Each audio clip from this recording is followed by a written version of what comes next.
Éternel, dis-moi quel est le terme de ma vie, quelle est la mesure de mes jours, que je sache combien je suis fragile. Pourquoi on doit lui faire cette prière? Parce que tout simplement on est fragile. On est limité. Cette fragilité nous parle des limites.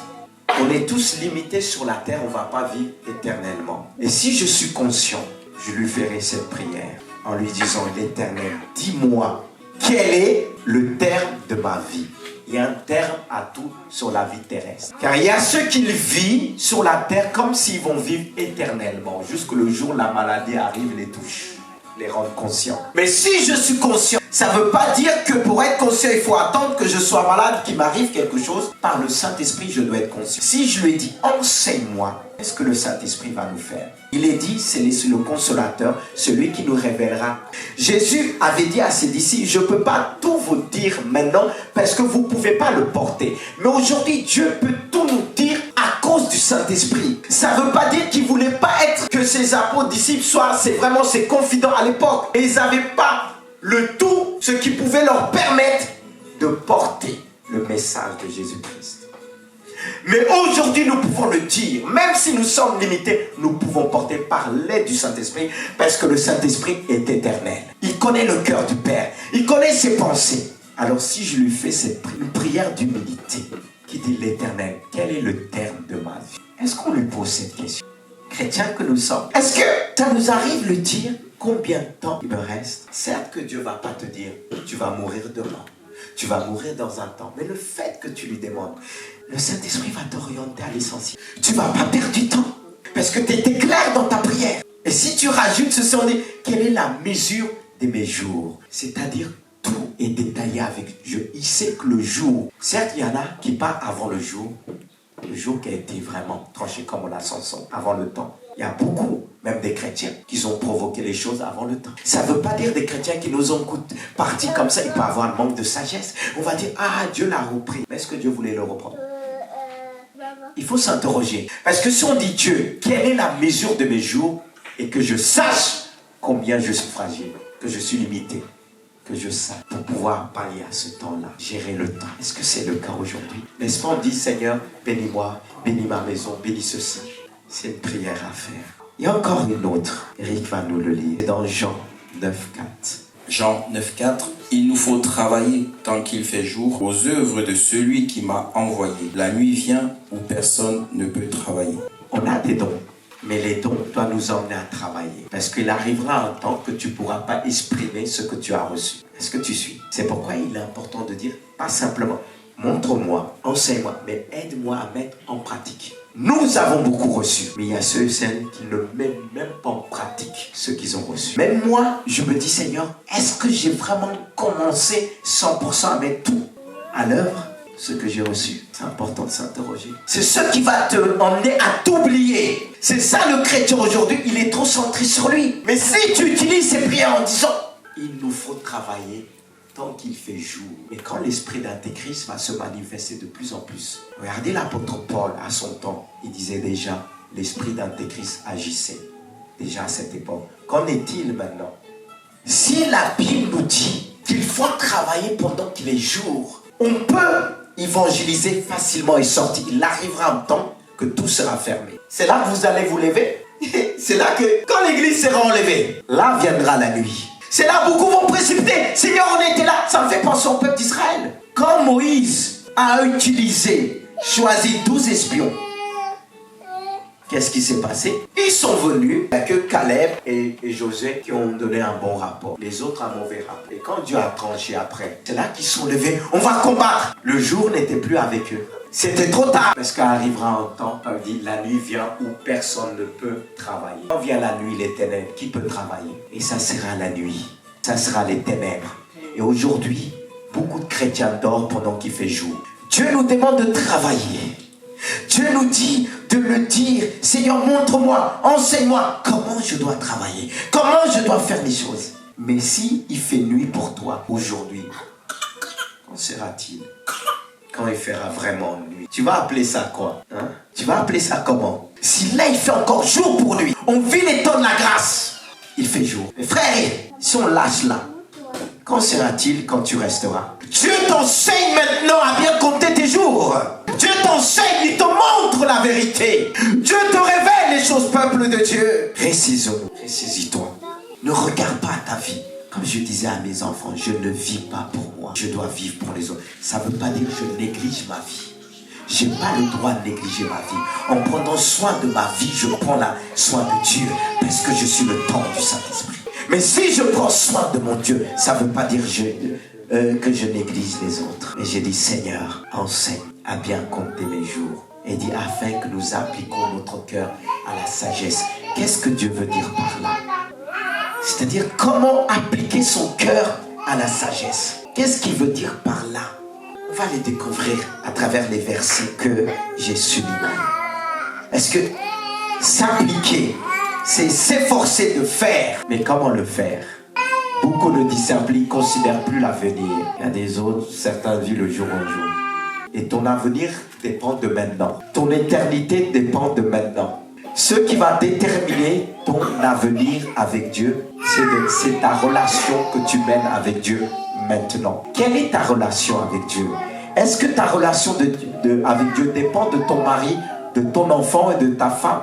Ma relation, même si je dois gérer autour de moi, ne doit pas dépendre de qui que ce soit. Ça dépend de mon cœur.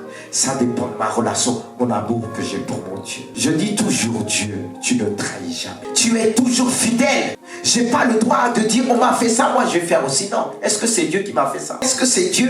Ce qu'on t'a fait, est-ce que c'est Dieu qui t'a fait ça? Ce qui va te permettre de discerner, c'est de rejeter le mal. Ce qui empêche le peuple de Dieu à discerner, ils ont du mal à rejeter le mal. On veut toujours riposter. Mais comment tu vas discerner l'avenir? Le mal est comme un masque, un voile qui empêche beaucoup de voir l'avenir. Il vit de jour en jour. Même quand un malheur arrive maintenant, ils ont du mal à se projeter plus loin, de voir plus loin. Et Dieu, la vision que Dieu nous donne, c'est une vision prophétique, c'est une vision de l'aigle. L'aigle qui voit de loin, loin, il voit. Et Dieu nous appelle à avoir la vision de l'aigle. C'est pas en vain que Dieu a donné cette image, la Bible, en parlant de l'évangile de gens qui représentent la face de l'aigle. Et il demande par plusieurs passages d'Ézéchiel qui parle des 4 faces. Et à l'époque, on appelait l'évangile des 4 faces. Et Dieu veut nous emmener à rayonner selon les 4 évangiles. Avoir cette dimension pour considérer l'avenir, car il nous enseigne pour avoir cette dimension prophétique, pour voir ce qu'il doit arriver. Et justement, on doit savoir ce qu'il doit arriver. Et ça va nous préparer maintenant d'affronter les difficultés. Pourquoi beaucoup de chrétiens ont du mal à affronter les difficultés? Parce qu'ils n'ont pas le regard de l'aigle. Quand Dieu te montre les choses d'avance, tu anticipes, tu te prépares à affronter. Et pendant que les autres vont pleurer, mais toi tu vas traverser. Tu vas traverser la vallée. Tu vas traverser le désert comme Josué et Caleb ont traversé le désert. Sans difficulté, parce qu'ils voyaient le Canaan. Et beaucoup de chrétiens ne voient pas plus loin. Et quand arrive le problème, ils s'écroulent. Mais si tu regardes que les choses dans le temps présent, si tu juges les choses selon ton temps présent, tu ne tiendras pas. Mais comment tu dois juger les choses? C'est par le passé, le présent et l'avenir. Car ce que tu vois, ça existait déjà, mais ça vient en force, en flèche. Mais si tu vas dans le passé, parce que l'esprit prophétique t'emmène aussi dans le passé, pour te montrer ce qui a existé, ce qui a été fait, pour pouvoir comparer, pour pouvoir tenir, pour pouvoir anticiper. Est-ce que le peuple de Dieu sait anticiper les choses? Dieu peut te montrer ce que la personne prépare. Et le fait qu'il te montre d'avance, tu anticipes. Si Dieu te montre, la personne va changer. Que la réalité te montre, au contraire, tu vas te décourager. Tu vas mettre la personne à côté. Mais l'esprit prophétique, le regard de l'aigle, te montre, j'ai un plan pour cette personne. Cette personne va changer. Alléluia. Que Dieu nous enseigne ce qui concerne l'esprit prophétique. Que Dieu puisse nous enseigner. C'est pourquoi il est dit dans les derniers temps, je répandrai mon esprit sur tout.